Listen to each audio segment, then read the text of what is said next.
اعوذ باللہ من الشیطان الرجیم بسم اللہ الرحمن الرحیم وبہ نستعین وہو خیر الناصر ومعین۔ تمام سامعین و ناظرین کی خدمت میں اور خاص طور پر میرے ساتھ اسٹوڈیو میں تشریف فرما معزز مہمانوں کی خدمت میں سلام عرض کرتے ہیں۔ یقیناً یہ مہینہ جو گزر رہا ہے، جس کے اندر ہم اپنی زندگی گزار رہے ہیں اور ان ایام میں جو ہم عبادات بجا لا رہے ہیں، یہ نہایت ہی مقدس مہینہ ہے۔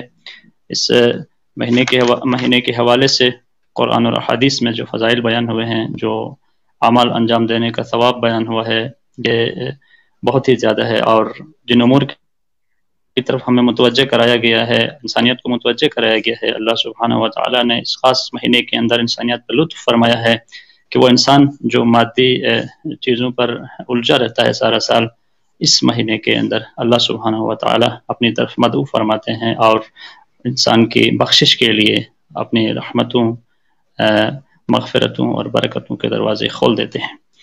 ناظرین و سامعین کی خدمت میں رمضان ٹرانسمیشن کے یہ 3 روزہ خصوصی پروگرام کے ساتھ حاضر خدمت ہیں۔ ہماری سعادت مندی ہے کہ ہمارے ساتھ بات کرنے کے لیے رمضان اور قرآن کے حوالے سے اسٹوڈیو میں تشریف فرمائے جناب ڈاکٹر جواز حیدر ہاشمی صاحب، اور اسی طرح سے آغا محمد صادق جعفری صاحب۔ آپ دونوں معزز مہمانوں کے ہم نہایت ہی مشکور و ممنون ہیں کہ آپ دونوں نے ہمیں وقت دیا اور اس موضوع کے حوالے سے بات کرنے کے لیے تشریف لائے۔ تو میں اپنی گفتگو اس سیشن کو آگے بڑھاتے ہوئے میں ڈاکٹر جواز حیدر ہاشمی صاحب کی طرف چاہوں گا کہ آپ کچھ جملے ماہ مبارک رمضان کے حوالے سے بیان کیجیے، پھر ہم سوالات و جوابات کے سلسلے میں پروگرام کو آگے بڑھاتے ہیں۔ جی ڈاکٹر جواز حیدر ہاشمی صاحب۔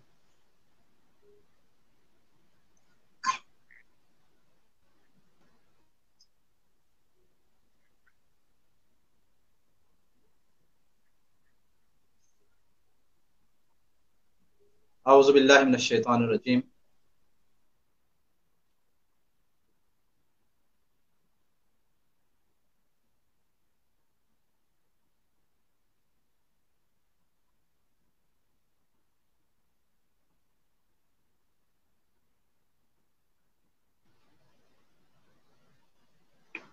ڈاکٹر صاحب کے انٹرنیٹ کے میرے خیال میں جی آغا صادق جعفری صاحب سے گزارش کروں گا، جی آپ موضوع کو آگے بڑھائیے، موضوع کے حوالے سے بات کیجیے، پھر سوالات و جوابات کی طرف آتے ہیں۔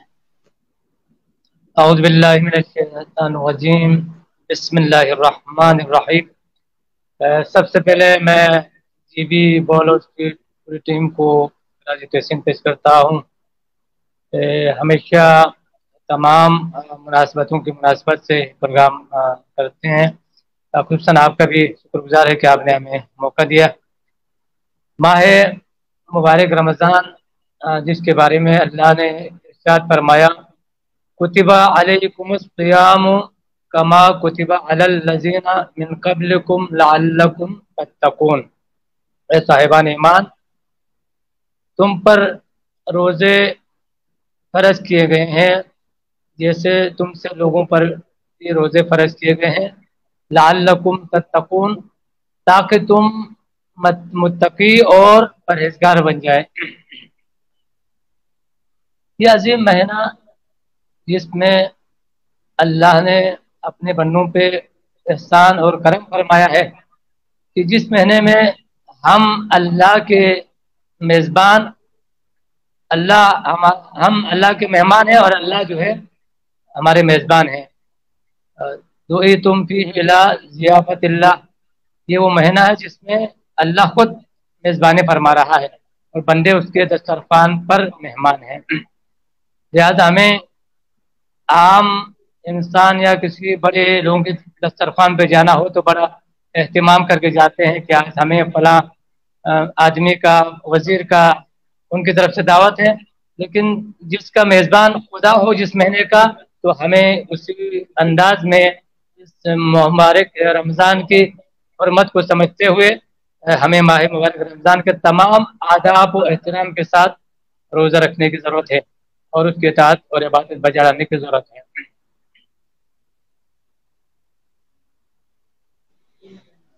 جی بہت شکریہ جناب کا. جی ڈاکٹر جواد ہاشمی صاحب تشریف لا چکے ہیں. ڈاکٹر صاحب میں آپ سے سوال یہ پوچھنا چاہ رہا ہوں کہ رمضان کی اصل فضیلت کیا ہے اس مہینے کے اندر؟ یعنی روزہ رکھنا اصل فضیلت ہے، شب قدر ہے یہ فضیلت ہے، یا کوئی؟ اعوذ باللہ من الشیطان الرجیم، بسم اللہ الرحمن الرحیم. رمضان المبارک رحمتوں اور برکتوں کا مہینہ ہے، اور اللہ رب العزت کی جانب سے اس مہینے میں روزے ہمارے اوپر فرض قرار دے دیے گئے. قرآن کریم میں اللہ رب العزت نے فرمایا یا ایھا الذین آمنوا کتب علیکم الصیام کما کتب علی الذین من قبلکم لعلکم تتقون، کہ اے ایمان والو تمہارے اوپر روزے فرض قرار دے دیے گئے جس طرح تم سے پہلے لوگوں کے اوپر روزوں کو فرض قرار دیا گیا تھا. اور اس کا مقصد بھی بیان فرمایا، وہ کیا ہے؟ تقویٰ ہے. یقیناً بہت ساری نیکیاں ہیں کہ جو انسان انجام دے سکتے ہیں، لیکن آپ نے اس مہینے میں سب سے اہم ترین فریضے کے حوالے سے جو پوچھا ہے، تو ظاہر ہے سب سے اہم جو فریضہ ہمارا اس مہینے کے اندر ہے وہ سب سے پہلے تو روزہ رکھنا ہے، کیونکہ روزوں کی وجہ سے اس مہینے کی فضیلت ہے. باقی جتنی بھی فضیلتیں ہیں وہ قرآن کریم کی تلاوت کی وجہ سے، ختم قرآن کا ثواب ملنا، یا سانس لینا مثلا تسبیح کا درجہ رکھنا، سونا عبادت کا درجہ رکھنا، یہ سارے جو فضائل ہیں، یہ سارے جو مراتب ہیں، یہ رمضان المبارک کے روزوں کی برکت سے ہے. تو سب سے پہلے تو انسان اس فریضے کو انجام دینے کی کوشش کرے. اس لیے روایات کے اندر بھی ہے کہ اسی جس طرح خطبہ شعبانیہ کی طرف علامہ صاحب ابھی اس کی تلاوت فرما رہے تھے، اس میں بھی یہی ہے کہ حضور اکرم صلی اللہ علیہ وآلہ وسلم نے ہمیں جو نصیحت فرمائی، سفارش جو فرمائی کہ اس مہینے میں جب ہم دعا کے لیے ہاتھ بلند کریں تو پہلی جو دعا مانگیں وہ یہی کہ اللہ تعالیٰ اس مہینے میں روزے رکھنے کی ہمیں توفیق عطا فرمائے، کیونکہ روزوں کی وجہ سے اس مہینے کی برکت ہے. اور یقیناً یہ وہ مہینہ ہے کہ جس میں اللہ تعالیٰ نے قرآن مجید کو بھی نازل فرمایا. شہر رمضان الذی انزل فیہ القرآن ھدی للناس وبینات من الھدی والفرقان. تو اس ماہ مبارک رمضان میں جو سب سے ایک اہم ترین کام جو مومنین کے ذمے ہے اور مومنین کو بجا لانا چاہیے، وہ قرآن مجید کی تلاوت ہے. اور قرآن مجید کی جس کے بارے میں اللہ تعالیٰ نے فرمایا اسے رمضان المبارک کے مہینے میں نازل کیا گیا. تو رمضان المبارک کی فضیلت کی ایک وجہ روزہ رکھنا ہے، اور رمضان المبارک کی ایک اور اہم فضیلت جو ہے وہ نزول قرآن کا مہینہ بھی ہے، کہ رمضان المبارک کے قرآن کریم کے نزول کا مہینہ ہے. تو اس لیے صاحبان ایمان، اللہ تعالیٰ کے اوپر ایمان رکھنے والے، کتاب مجید کے اوپر ایمان رکھنے والے، وہ قرآن مجید کی تلاوت کا خاص اہتمام کرتے ہیں. اچھا، اس کتاب مجید کے حوالے سے اللہ تعالیٰ نے سورہ بقرہ کے آغاز میں ہی فرمایا ذالک الکتاب لا ریب فیہ ھدی للمتقین، کہ یہ لاریب کتاب ہے، یہ وہ کتاب ہے کہ جس میں کسی قسم کے شک و شبہ کی کوئی گنجائش نہیں ہے. یعنی شک و شبہ کس لحاظ سے؟ شک و شبہ نزول اللہ رب العزت کی جانب سے نازل ہونے کے اعتبار سے، کہ یہ کلام الہی ہے، یہ اللہ کی طرف سے نازل شدہ کلام ہے، یہ کسی بشر کا کلام نہیں ہے. تو اور یہی شک اور یہی تردید جو ہے وہ مشرکین مکہ کرتے تھے. تو اللہ رب العزت نے ان کے جواب میں ان کو چیلنج کرتے ہوئے ارشاد فرمایا ان کنتم فی ریب مما نزلنا علی عبدنا فاتوا بسورۃ من مثلہ، اگر تمہیں اس کتاب مجید میں کہ جو ہم نے اپنے بندے کے اوپر نازل کیا ہے کوئی شک اگر ہے تو اس کی طرح ایک سورہ پیش کر لیں، لیکن وہ پیش نہیں کر سکے. اللہ تعالیٰ نے صرف انسانوں سے نہیں، انسانوں کو بلکہ یہ بھی فرمایا کہ وہ باقی مخلوقات کو بھی اپنے ساتھ ملا لیں. قل لئن اجتمعت الانس والجن على ان ياتوا بمثل هذا القرآن لا ياتون بمثله ولو كان بعضهم لبعض ظهيرا. اے حبیب آپ ان لوگوں سے فرما دیجئے کہ اگر جن و انس مل کر بھی کلام مجید کا جواب پیش کرنے کی کوشش کریں تب بھی وہ نہیں کر سکتے، اگرچہ وہ ایک دوسرے کے مددگار ہی کیوں نہ بنے. تو لہٰذا اس اعتبار سے کسی قسم کے شک و شبہ کی کوئی گنجائش نہیں ہے. لا ریب فیہ. پھر آگے ارشاد فرمایا ھدی للمتقین، یہ جو لاریب کتاب ہے یہ ہدایت ہے صاحب متقین کے لیے، تقوی والوں کے لیے. تو جو اس کتاب سے ہدایت حاصل کرنا چاہیں ان کے لیے کتاب ہدایت ہے، تقوی والوں کے لیے۔ اسی طرح اسی سورے کے اندر یہ بھی ارشاد ہے کہ شہر رمضان الذی انزل فیہ القرآن ھدی للناس وبینات من الھدی والفرقان، یہ ہدایت ہے انسانوں کے لیے، تمام انسانوں کے لیے، اور انہیں واضح نشانیاں عطا فرماتے ہیں کہ اس میں واضح اللہ رب العزت کی طرف سے نشانیاں ہیں اور حق اور باطل کے درمیان پہچان کرانے کا اللہ تعالیٰ نے یہ نسخہ انسان کو عنایت فرمایا ہے۔ جی بے شک، جی بہت شکریہ آغا صاحب۔ جی میں آغا صادق جعفری صاحب سے پوچھنا چاہوں گا، رمضان کو رمضان کیوں کہا گیا؟ اس کی وجہ تسمیہ کیا ہے رمضان کہنے کی؟ جی رمضان لغت میں رمز سے لے کے آ گیا ہے، یعنی رمز اس بارش کو کہتے ہیں جو خزان میں برستی ہے اور سطح زمین کو آلودگیوں سے پاک کر دیتی ہے۔ ماہ مبارک رمضان انسان کے روحانی گناہوں کو دھو لیتا ہے، لہذا ایک وجہ ہے کہ ماہ مبارک رمضان کو ماہ مبارک رمضان کہا گیا۔ اور دوسری بات، رمز اس پتھر کو کہا جاتا ہے جس پر مستقل دھوپ پڑے اور گرمائش کی وجہ سے وہ پتھر جلانے والے پتھر بن جائے، اگر اس پہ آپ ہاتھ پیر رکھے تو وہ پتھر آپ کے ہاتھ اور پیر کو جلائے۔ تو ماہ مبارک رمضان میں خدا اس مہینے کے برکت سے بندگان خدا کے گناہوں کو جلا دیتا ہے، اس لیے ماہ مبارک رمضان کو رمضان کہا گیا ہے۔ ایک اور روایت ہے کہ رسول خدا کے زمانے میں ایک متقی صالح اور پرہیزگار بندے کا نام رمضان تھا، کہ اللہ کے نبی نے چاہا کہ یہ نام اور اس کی یاد باقی رہیں، اس لیے اس مہینے کا نام جو ہے رمضان رکھا گیا۔ اور ایک وجہ یہ بھی بتایا تھا کہ رمضان کیونکہ سردیوں میں اس موسم میں واجب ہوا تھا جس میں برسات شدت سے ہوتی تھی خزاں کی، تو اس وجہ سے، یا اس وجہ سے کہ گرمی میں رمضان کا مہینہ اللہ کی جانب سے ہم روزوں کا حکم ملا تھا، اس گرمی کی وجہ سے رمضان کو رمضان نام رکھا گیا۔ جی جزاک اللہ، بہت شکریہ آپ کا، آپ نے نہایت ہی خوبصورت طریقے سے رمضان کی وجہ تسمیہ کو بیان فرمایا۔ ڈاکٹر جواد ہاشمی صاحب سے یہ پوچھنا چاہوں گا کہ اس ماہ مبارک کے اندر تلاوت قرآن کا بہت زیادہ ثواب بیان ہوا ہے، آخر کیا وجہ ہے کہ اس مہینے کے اندر اس قدر ثواب ذکر ہے کہ اگر ایک آیت کی تلاوت کی جائے تو باقی مہینوں میں ختم قرآن کے برابر ہے؟ جی ہاں، بالکل ایسا ہی ہے۔ رسول اکرم صلی اللہ علیہ وسلم کا فرمان ہے، معصومین کا بھی اس کے حوالے سے ارشاد ہے کہ رمضان المبارک میں اگر انسان قرآن کریم کی تلاوت اگر کرے تو باقی مہینوں میں، رمضان المبارک میں ایک آیت کریمہ کی اگر تلاوت کریں، باقی مہینوں میں ختم قرآن کرنے کا ثواب انسان کو اللہ رب العزت عطا فرماتا ہے۔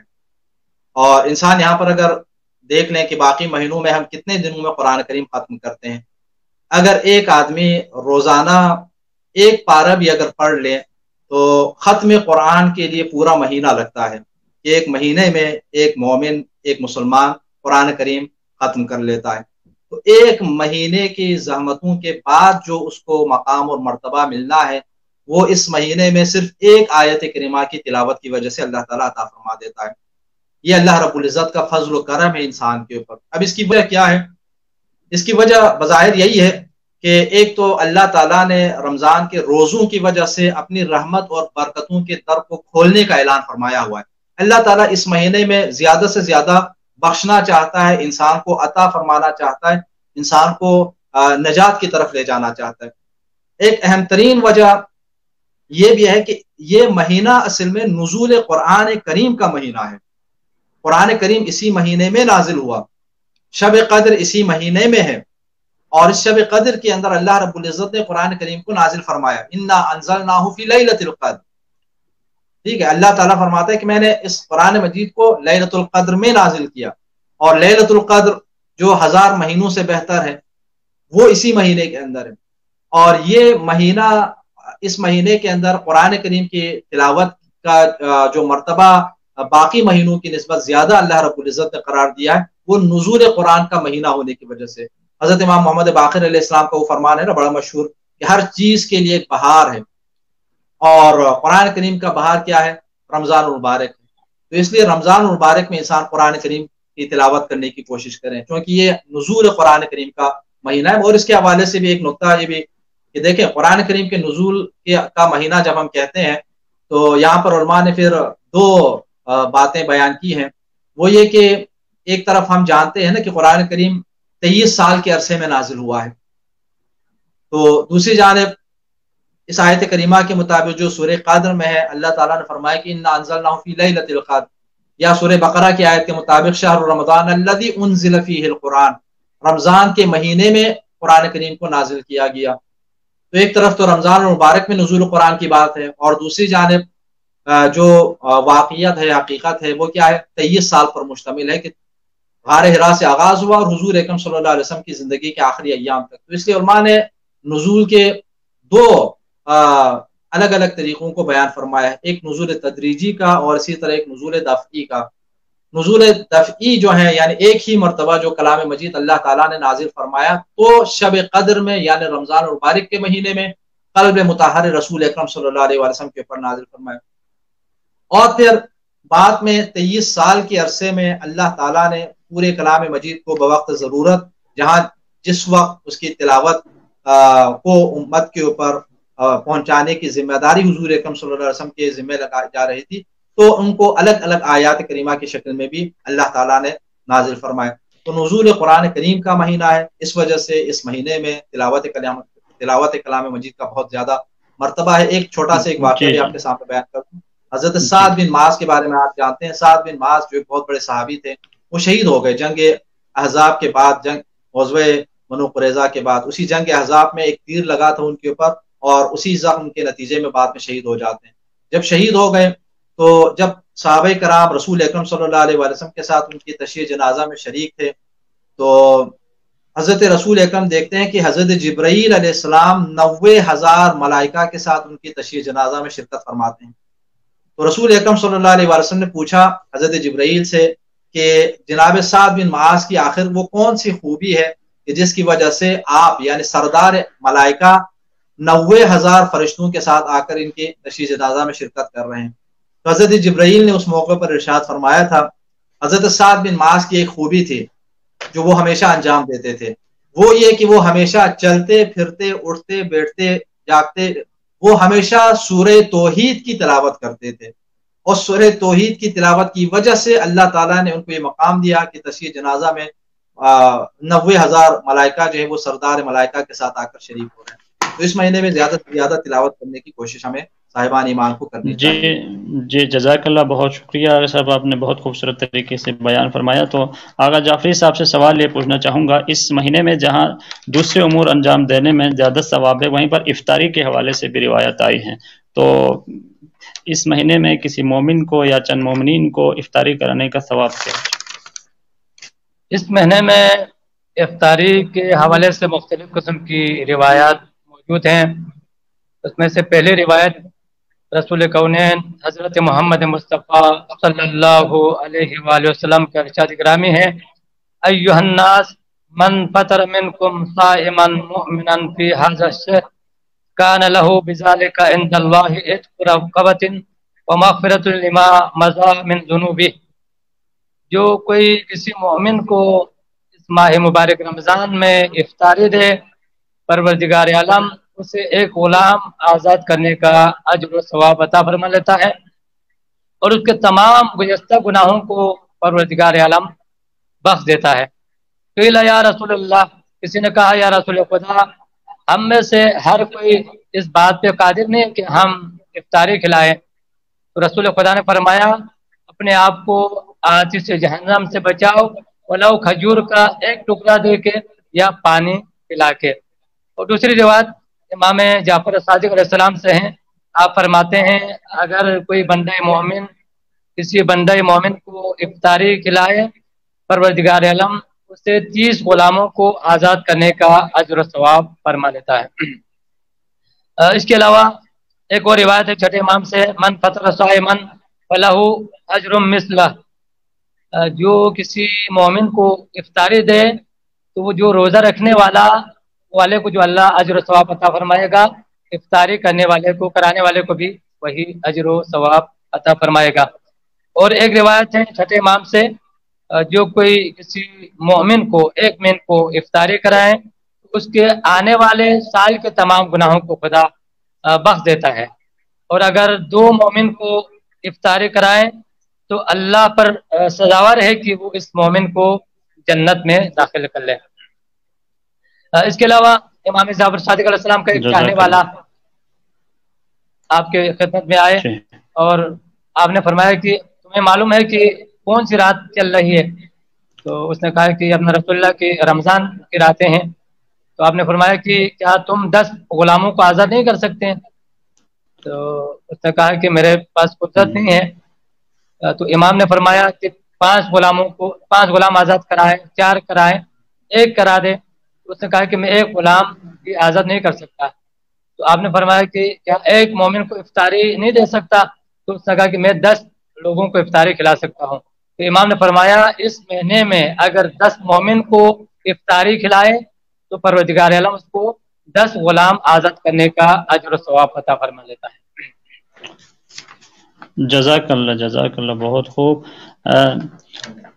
اللہ تعالیٰ سے دعا ہے کہ ہمیں توفیق دے کہ جتنے فضائل اور جتنا ثواب بیان ہوا ہے اس کو کسب کے لیے جو ہے ہم مومنین کی افطاری کے حوالے سے جو ہے اہتمام کریں۔ بہت شکریہ آپ کا۔ ڈاکٹر جواہر ہاشمی صاحب سے یہ سوال پوچھنا چاہوں گا، ماہ مبارک رمضان کے اندر پوری دنیا کے مسلمان روزے رکھتے ہیں اور ظاہر مسلمانوں کے لیے ایک چیز ضروری ہے، وہ خود سازی ہے۔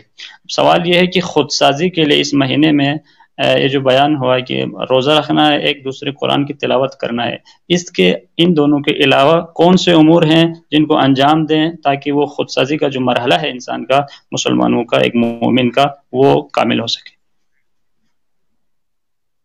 دیکھیں، اس مہینے میں جہاں روزے کا حکم دیا گیا ہے، خود سازی کے حوالے سے انسان جو ایک اہم ترین کام انجام دے سکتا ہے، قرآن کریم کی بہت ساری آیات اس نقطے کی طرف ہماری توجہ دلاتی ہے، وہ تفکر ہے، وہ تدبر ہے، وہ غور و فکر کرنا ہے۔ وہ غور و فکر ایک تو آپ آیات الہیہ کے اندر کر لیں، یا وہ غور و فکر آپ اللہ رب العزت کی نشانیوں کے اندر کر لیں، یا اپنے ان اعمال کے اوپر کریں کہ جو اس سے سرزد ہو گئے ہیں، اس سے پہلے جو اعمال انسان سے سرزد ہو گئے ہیں، جو اعمال انسان انجام دے چکے ہیں، ان اعمال کے اوپر انسان اگر غور و فکر کر لیں، اپنے عمل کے اوپر انسان توجہ کر لیں کہ جو اعمال، یعنی ایک لحاظ سے اپنا محاسبہ کرنا۔ محاسبے کے حوالے سے ہمارے سامنے الگ روایات بھی موجود ہیں کہ ہر دن انسان کو اپنی ذات کا، اپنے اعمال کا محاسبہ کر لینا چاہیے۔ تو انسان کی اگر فکر پاکیزہ ہوگی، انسان کی سوچ اگر پاکیزہ ہوگی، انسان کے خیالات اگر پاکیزہ ہوں گے، تو پھر انسان سے اچھے اعمال سرزد ہوں گے، کیونکہ انسان کے عمل کا تعلق اس کی سوچ اور اس کی فکر سے ہے، اس کے عقیدے سے ہے، اس کے افکار سے ہے۔ معاشرے کے اندر جب ہم گھر سے باہر نکلتے ہیں، معاشرے میں بہت سارے لوگوں کے ساتھ ملنا جلنا ہوتا ہے، تو کبھی کبھی بعض معاشرے میں ہونے والے کاموں کی وجہ سے، بہت سارے امور کی وجہ سے انسان کے افکار متزلزل ہو جاتے ہیں۔ یہ اس بات کا باعث بن جاتے ہیں کہ انسان عملی طور پر بھی لغزش کا شکار ہو جائے۔ تو اس لیے انسان اپنی سوچ کو، اپنے خیالات کو، اپنے افکار کو وسوسوں سے پاک کر لیں، ان سے دور اگر رکھ لیں، تو ظاہر ہے ان سے انسان جو ہے اپنی خود سازی کو بہتر بنا سکتا ہے، انسان اپنے نفس کو جو ہے وہ بہتر بنا سکتا ہے۔ کیونکہ جب تک انسان اپنی کوتاہیوں کا، اپنے اعمال کی غلطیوں کا اعتراف نہیں کر لیتا، اس وقت تک جو ہے وہ آگے بڑھ نہیں سکتا۔ اور یقینی طور پر ہر انسان کے خطائیں ہیں، ہر انسان کے گناہ ہیں، ہر انسان سے نافرمانیاں دانستہ یا نادانستہ طور پر بہرحال ہو جاتی ہیں۔ تو انسان اگر ان کی طرف توجہ کر لے، اس سے انسان کو انسان کے اندر بہرحال یہ جذبہ پیدا ہو جائے گا کہ وہ کم از کم آئندہ جو ہے ایک تو ان گزشتہ گناہوں سے معافی مانگنے کی کوشش کرے، اور آئندہ جو ہے وہ ان سے بچنے کی کوشش کرے گا۔ اور ویسے بھی اس مہینے میں حضور اکرم صلی اللہ علیہ وسلم نے سب سے اہم ترین کام یہی بیان فرمایا ہے کہ محرمات سے بچنا، تو محرمات سے بچنے کا جذبہ پھر اس کے اندر انشاءاللہ پیدا ہو۔ جزاک اللہ، بہت شکریہ آغا صاحب۔ جی آغا صادق جعفری صاحب سے سوال پوچھنا چاہوں گا۔ اب یہ جو ماہ مبارک رمضان ہے، یہ کبھی گرمیوں کے موسم میں آتا ہے، کبھی سردیوں کے موسم میں، کبھی دوسرے موسم میں، تو کیا ثواب میں بھی فرق ہے؟ مثلا گرمیوں کے موسم میں کبھی آتا ہے تو زیادہ مشکلات برداشت کرنا پڑتا ہے، گرمی پیاس، بعض وقت سردی کے موسم میں آتا ہے تو اتنی زیادہ مشکلات نہیں ہے گرمی کی نسبت. تو آیا اس کے احادیث میں اس حوالے سے کیا بیان ہوا ہے؟ روزہ ایک ایسی عبادت ہے جس کے بارے میں اللہ نے فرمایا الصوم لی وانا اجزی اجازی بھی، یعنی روزہ میرے لیے ہے اور میں اس کا اجر دوں گا. تو روزہ رکھنے والا اور خدا کے اوپر یہ بات ہے کہ اللہ کس کو کیا اجر دے اس کی نیت کے تحت. اور دوسری بات مولا کائنات امیر المومنین علی ابن ابی طالب علیہ السلام کا فرمان ہے افضل ترین اعمال وہ عمل ہے جس میں زیادہ مشقت انسان کو اٹھانا پڑے. مثلا روزے کا تعلق پیاس سے ہیں، بھوک سے ہیں، اور گرمی میں زیادہ انسان کو پیاس محسوس ہو سکتا ہے. تو اس لیے ممکن ہے کہ ماہ مبارک رمضان اگر گرمی ہو تو زیادہ سوال ثواب ہو. ایک اور روایت ہے افضل الجہاد الصوم فی الحر، بہترین جہاد گرمی میں روزہ رکھنا ہے. ایک تو نفس کے ساتھ جہاد کہا، جہاد اکبر کہا، اور ایک جہاد اس روزے کے بارے میں کہا جو ماہ مبارک رمضان میں انسان گرمی کے موسم میں رکھے، اس کو افضل ترین جہاد قرار دیا. اور اسی پہ مولا کائنات امیر المومنین علیہ السلام کا وہ فرمان، آپ فرماتے حبب الی من دنیاکم ثلاث، مجھے تمہاری دنیا سے 3 کام بہت پسند ہے. اکرام الضیف والصوم بالصیف، مجھے گرمی میں روزہ بہت پسند ہے، اور تلوار کے ساتھ راہ خدا میں جہاد کرنا بہت پسند ہے. اسی سے معلوم ہوتا ہے کہ گرمی کا روزہ جو ہے کیونکہ مشقت زیادہ ہے، اور جس کام میں مشقت ہو تو اللہ اسی حساب سے اجر بھی زیادہ عطا فرمائے گا. جی بہت شکریہ صاحب. ڈاکٹر جواد اظہر ہاشمی صاحب سے سوال پوچھنا چاہوں گا. کہا جاتا ہے کہ روزہ جو ہے صرف کھانے پینے سے پرہیز کا نام نہیں ہے، بلکہ انسان کے تمام اعضاء و جوارح ہیں ان کا روزہ ہونا ضروری ہے. تو یہ اعضاء و جوارح کا روزہ رکھنے سے کیا مراد ہے؟ جی ہاں، اس کے حوالے سے ہمارے پاس بہت ساری روایات بھی ہیں. ظاہر ہے جو کم سے کم ترین جو شرط کے مطابق روزہ رکھنا ہے وہ تو یہ ہے نا کہ انسان ان 8 مبطلات روزہ سے پرہیز کر لیں، تو بہرحال فقہی طور پر یہ ادا ہو جاتا ہے، اس کے ذمہ جو ایک الہی فریضہ ہے وہ ادا ہو جاتا ہے. لیکن یہ سب سے کم درجے کا عمل ہے. اس سے اگلے مرحلے میں چونکہ روزے کے حوالے سے تقریباً آپ اگر دیکھیں نا تو 3 اقسام علماء بیان فرماتے ہیں. ایک ہے روزہ عمومی عام عوام کا ایک روزہ، وہ یہی ہے کہ مبطلات روزہ سے وہ پرہیز کر لیں، 8 چیزوں سے پرہیز کر لیں. ایک خاص لوگوں کا روزہ ہے. خاص لوگوں کا روزہ کیا ہے؟ یہی جو آپ نے ابھی سوال میں پوچھا.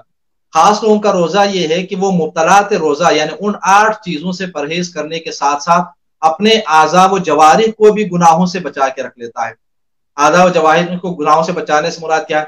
یہ اپنی آنکھوں کو بچا لیتا ہے، اپنے کانوں کو، اپنی زبان کو، اور اپنے باقی اعضاء کو بھی گناہوں سے بچا کے رکھ لیتا ہے. اس کے حوالے سے باقاعدہ روایت بھی ہے حضرت امام جعفر صادق علیہ السلام کی. روزے دار کو چاہیے کہ وہ اپنی آنکھوں کو بھی بچائے، اپنے کان کو بھی بچائے، اور اپنی زبان کو بھی بچائے. زبان کو کیسے بچائے؟ یعنی بری بات زبان سے نہ کرے روزے کی حالت میں، کسی کی غیبت نہ کرے، کسی کے اوپر تہمت نہ لگائے. اس سے اللہ تعالیٰ نے منع فرمایا لا یغتب بعضکم بعضا ایحب احدکم ان یاکل لحم اخیہ میتا فکرہتموہ، تم میں سے بعض لوگ بعض دوسرے لوگوں کی غیبت نہ کریں. کیا تم اس بات کو پسند کرتے ہو کہ اپنے مردے بھائی کا گوشت کھاؤ؟ تو یقیناً پسند نہیں کرتے. تو زبان کا روزہ یہی ہے کہ جھوٹ نہ بولیں، غیبت نہ کریں، تہمت نہ لگائیں، دل آزاری نہ کریں دوسروں کی. آنکھوں کا روزہ کیا ہے؟ آنکھوں کا روزہ یہ ہے کہ ان چیزوں کو دیکھنے سے پرہیز کریں کہ جن کی طرف نگاہ کرنے کی شریعت اجازت نہیں دیتی، تو یہ آنکھوں کا روزہ شمار ہو جائے گا. کانوں کا روزہ یہ ہے کہ اچھی بات سنیں، بری باتیں نہ سنیں، یعنی ان چیزوں سے اپنے کانوں کو بچا کے رکھ لیں کہ جن کا سننا شریعت کے اندر جائز نہیں ہے. ایسی آوازوں، غیبت نہ سنیں. اسی طرح لہو و لعب کی چیزیں جو ہے وہ نہ سنیں. تو اس لیے ان تمام اعضاء کا اگر ان کو بھی اگر بچا کے رکھ لیتے ہیں تو پھر یہ خاص لوگوں کا روزہ ہے. پھر علماء ایک اور روزہ بھی بیان فرماتے ہیں، وہ ہے خاص الخاص روزہ. وہ خاص الخاص روزہ کیا ہے؟ خاص الخاص روزہ یہ ہے کہ مبطلات روزہ سے بھی بچنا، اور اس کے ساتھ ساتھ آنکھوں کو، کانوں کو، زبان کو بھی برے کاموں سے بچا کے رکھ لینا، گناہ سے بچا کے رکھ لینا. لیکن اس کے ساتھ ساتھ اپنے افکار کو بھی، اپنے ذہن کو بھی، اپنے خیالات کو بھی کیا ہے بچا کے رکھ لینا، یعنی غلط خیالات ذہن کے اندر آنے نہ دینا، غلط افکار اپنے ذہن کے اندر آنے نہ دینا، یہ خاص الخاص روزہ ہے۔ اور اصل میں حقیقت میں اللہ تعالی صاحبان ایمان سے اس درجے کے روزے کا تقاضا فرماتا ہے، ٹھیک ہے۔ لیکن بہرحال انسانوں کے انجام دینے کے اعتبار سے عملی طور پر اس مرحلے پر بہت کم افراد مثلا عائز ہو جاتے ہیں کہ جو ان شرائط کے ساتھ روزے کو انجام دے سکیں۔ زیادہ تر عام طور پر جو لوگ ہیں وہ کیا ہے، وہ صرف مبتلات روزہ سے پرہیز کرنے کی کوشش کرتے ہیں، جو اس سے زیادہ محنت کرتے ہیں، تقویٰ کے قریب ہونے کی کوشش کرتے ہیں، وہ اپنے اعضاء و جوارح کو بھی بہرحال بچانے کی کوشش کرتے ہیں، اور یہ بھی بہرحال ضروری ہے۔ جزاک اللہ۔ باہر صورت اللہ تعالیٰ سے دعا کرنی چاہیے کہ روزے کو حقیقی معنی میں کہ پورے اعضاء و جوارح کے ساتھ باہر صورت ہم رکھ سکیں۔ تو میں آغا صادق جعفری صاحب سے پوچھنا چاہتا ہوں، ماہ مبارک رمضان کے اندر ایک دعا ہے یا علی یا عظیم والی، جو معروف دعا ہے، یہ کس امام سے منقول ہے اور اس دعا کے ہی پڑھنے کی وجہ کیا ہے اس مہینے میں؟ یہ دعائیں یا علی یا عظیم یا غفور یا رحم یا رحیم اور اللہم ارزقنی حج بیتک الحرام، یہ دونوں دعاؤں کے متعلق سید ابن طاووس نے امام جعفر صادق علیہ السلام اور امام موسیٰ کاظم علیہ السلام سے روایت کی ہیں کہ ہر مومن کو ان دو تین دعاؤں کو، ایک تو اللہم ادخل علی اہل القبور السرور والی دعا، ایک اللہم ارزقنی حج بیتک الحرام، اور یہ یا علی یا عظیم کو ہر واجب نماز کے بعد تمام مومنین کو اس کی تلاوت کرنی چاہیے۔ جو کوئی ان دعاؤں کی تلاوت کرے پروردگار عالم قیامت کے دن اس کے تمام گناہوں کو بخش دیتا ہے۔ اس لیے کوشش کریں نہ صرف ان دعاؤں کی تلاوت کریں بلکہ ان دعاؤں کے معنی پر بھی انسان توجہ دے۔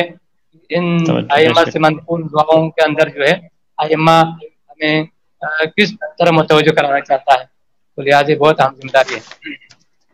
جی جزاک اللہ، بہت شکریہ، مختصر وقت میں آپ نے جو ہے جامع اور معنی جواب دیا۔ میں آخری سوال ڈاکٹر جواد ہاشمی صاحب سے پوچھنا چاہوں گا کہ یہ جو کہا جاتا ہے کہ قرآن کی تلاوت کرنے کا ایک آیت پڑھنے کا اتنا ثواب ہے، اور یہ کہا جاتا ہے کہ صرف تلاوت ہی کافی نہیں ہے بلکہ اس پہ جو ہے تدبر کی ضرورت ہے، تو تدبر در قرآن کا کیا معنی ہے، اس کو کیسے سمجھایا جائے ایک عام شخص کو؟ جی ہاں، اللہ تعالیٰ نے دیکھیں قرآن کریم کے حوالے سے کافی زیادہ قرآن کریم کی آیات کریمہ کے اندر تفکر اور تدبر کے اوپر زور دیا ہے۔ آپ اگر آیات کریمہ کو اگر گننا چاہیں تو تقریباً 50 کے قریب آیات ہیں، 50 کے قریب آیات ایسی ہیں کہ جن میں تفکر، تعقل اور تدبر کے اوپر جو ہے انسان کو دعوت بلایا گیا ہے، ان کی دعوت دی گئی ہے کہ انسان غور و فکر کرے۔ اب غور و فکر کس چیز کے حوالے سے؟ ایک تو خود آیات کریمہ کے حوالے سے کہ آیات کریمہ کے اندر غور و فکر کریں، ٹھیک ہے۔ آیات کریمہ کے اندر غور و فکر کا نتیجہ کیا ہوگا؟ اللہ تعالیٰ نے قرآن کریم کو کیوں نازل فرمایا؟ قرآن کریم کو صرف اس لیے تو نازل نہیں فرمایا کہ ہم قرآن کریم پڑھ لیں اور زیادہ سے زیادہ ثواب حاصل کر لیں، یقیناً ثواب بھی ملے گا، لیکن نزول قرآن کریم کا مقصد ثواب کا حصول نہیں ہے۔ نزول قرآن کریم کا مقصد جو ہے وہ کیا ہے؟ ہدایت حاصل کرنا ہے۔ ذالک الکتاب لا ریب فیہ، میں نے شروع میں تلاوت کی، ھدی للمتقین، یہ ہدایت ہے، کتاب ہدایت ہے۔ ان ھذا القرآن یہدی للتی ہی اقوم، یہ کتاب جو ہے وہ سیدھے راستے کی طرف ہدایت کرنے والی کتاب ہے۔ یہ ھدی للناس ہے، یہ موعظہ ہے۔ تو اس لیے انسان اس کی آیات کریمہ کے اندر جب غور و فکر کر لیں تو انسان ہدایت حاصل کر سکتا ہے۔ وہ عباد الرحمن کی اللہ تعالیٰ نے جو صفات بیان فرمائے نا، تو ان میں صاحب جو رحمان کے بندے، ان کی ایک صفت اللہ تعالیٰ نے یہ بیان فرمائی، لم یخروا علیہا صم وعمیانا واذا ذکروا بآیات ربہم لم یخروا علیہا صم وعمیانا، جب ان کے سامنے اللہ رب العزت کی آیات سنائی جاتی ہیں تو اندھے اور بہرے ہو کر گر نہیں پڑتے۔ مطلب کیا ہے؟ یعنی غور و فکر کرتے ہیں، صرف آیات کریمہ کو پڑھ کر جو ہے گزر نہیں جاتے، غور و فکر کرتے ہیں، ایک یہ۔ اور دوسرا، قرآن کریم کی آیات کریمہ کے اندر غور و فکر کرنے کی جو دعوت دی گئی ہے، انہی آیات کریمہ کے اندر اللہ تعالیٰ نے اپنی خلقت کے اندر غور و فکر کرنے کی دعوت دی ہے۔ ان فی اختلاف اللیل والنہار والفلک التی تجری فی البحر بما ینفع الناس، پھر آخر میں ارشاد فرماتے ہیں لآیات لقوم یعقلون، یہ رات اور دن کا آنا جانا، آسمانوں اور زمین کی خلقت، ہواؤں کا چلنا، بادلوں کا چلنا، یہ سب کیا ہے؟ ان سب کے اندر نشانیاں ہیں کن کے لیے؟ تعقل کرنے والے لوگوں کے لیے، عقل سے کام لینے والے لوگوں کے لیے. تو اس لیے قرآن کریم ہمیں اپنی آیات کریمہ کے اندر بھی غور و فکر کی دعوت دیتے ہیں، اور اسی طرح قرآن کریم ہمیں یہ کائنات کے اندر جو اللہ رب العزت کی خلقت ہے، ٹھیک ہے، اس کے اندر بھی غور و فکر کی دعوت دے دیتا ہے. اور اس غور و فکر کا نتیجہ کیا ہے؟ اس کا نتیجہ ہے کہ انسان حق کی طرف جو ہے وہ متوجہ ہو جاتا ہے، ہدایت کے قریب ہو جاتا ہے. اور اسی ہدایت کی خاطر اللہ تعالیٰ نے انبیاء کرام کو بھی بھیجا، اسی ہدایت کی خاطر اللہ تعالیٰ نے قرآن کریم کو بھی نازل فرمایا، اور اسی ہدایت کے اوپر آنے کی وجہ سے انسان کیا ہے؟ سعادت دنیاوی اور اخروی حاصل کر سکتا ہے. جزاک اللہ، بہت شکریہ آپ کا. میں اب آخری سوال، ہمارے سیشن اب تقریباً آخر میں پہنچا ہے. آغا صادق جعفری صاحب سے سوال پوچھنا چاہوں گے. جو دعا کے حوالے سے ہم نے بات کی، یا علی یا عظیم یا غفور یا رحیم والی، اور دوسری دعا کے اندر اگر ہم دیکھیں تو کل کا لفظ آیا ہر دعا میں. مثلا تمام مریضوں کی شفا یابی ہو، تمام جو مسافر ہیں وہ گھر پہنچے. تو اس کلیت اور عمومیت کا کیا مقصد ہے کہ رمضان کے اندر اللہ تعالیٰ اس پوری انسانیت کے لیے دعا کرنا چاہتا ہے؟ جی. حقیقی معنوں میں انسان وہ انسان ہے جس کو احساس ہو دوسروں کے درد کا، دوسروں کے مسائل کا. مولا کائنات کے فرمانے وَاجْعَلْ نَفْسَكَ مِيزَانًا فِيمَا بَيْنَكَ وَبَيْنَ غَيْرِكَ، اپنے نفس کو پیمانوں اور ترازو قرار دیں اپنے اور غیر کے درمیان. جو اپنے لیے پسند کرتے ہو دوسروں کے لیے پسند کرو، جو اپنے لیے پسند نہیں کرتے ہیں تو دوسروں کے لیے بھی پسند مت کرو. لہٰذا اگر کوئی بیمار ہے، کوئی بھوکا ہے، تو انسان کو احساس ہونا چاہیے انسانیت کے ناطے ہم ان کے دکھ اور درد میں شریک ہو جائیں. اور دوسری بات یہ ہے کہ ائمہ سے منقول ہے کہ کوئی مومن پہلے کسی بندے مومن کے حق میں دعا کرے اور اس کے بعد اپنے لیے دعا کریں تو پروردگار عالم اس دعا کو حتماً قبول فرما لیتا ہے. اور جناب فاطمہ زہرا سلام علیہ کے حوالے سے روایت ہے کہ آپ نماز شب میں اپنے ہمسایوں کے لیے دعا فرما رہی تھی، تو امام حسن علیہ السلام نے فرمایا کہ آپ ہمسایوں کے نام لے کے آپ دعا کر رہی ہے، ہمارے لیے گھر والوں کے لیے دعا نہیں فرما رہی. تو آپ نے فرمایا الجار ثم الدار، پہلے ہمسائے والے پھر گھر والے. اور انسان اور حیوانوں میں بھی فرق واضح یہی ہے کہ حیوان ملے تو فوراً کھا جاتے ہیں، لیکن انسان کو کھانے سے پہلے سوچنا پڑے گا کہ میں تو کھا رہا ہوں، میرے ہمسائے میں کوئی بھوکا ہے، پیاسا ہے. لہٰذا یہ احساس ہے کہ انسانیت کے لیے پہلے دعا کرے. جیسے آپ پریشان ہیں، کہیں ایسا نہ ہو کہ دوسرا بندہ پریشان ہے یا بیمار ہے، تو ان کے لیے یہ پہلے دعا کرنا ضروری ہے. ہمارے یہاں اکثر دعاؤں میں یہی ہے اللہم اغفر للمؤمنین والمؤمنات والمسلمین والمسلمات. سر اور بھی دعائیں ہیں جو مسلمانوں کے لیے، بعض دفعہ انسانوں کے لیے، عمومیت کے لیے دعا کی جاتی ہے. جی بہت شکریہ ڈاکٹر جواد ہاشمی صاحب آپ کا، اور آغا صادق جعفری صاحب آپ کا، کہ آپ دونوں معزز مہمانوں نے ہمیں دعوت دیا اور جی بی بول نیوز کے توسط سے آج کے پروگرام مینیج ہوا. اللہ تعالیٰ ہم سب کو توفیق دے کہ اس ماہ مبارک رمضان کے اندر ہم اس کے زیادہ جو برکات ہیں اور مغفرت اور باقی فیوزات ہیں ان کو کسب کر سکیں، اور جو چیزیں بیان ہوئی ہم ان پر عمل کر سکیں اور دو جہاں میں سرخرو ہو سکیں. بہت شکریہ آپ دونوں معزز مہمانوں کا.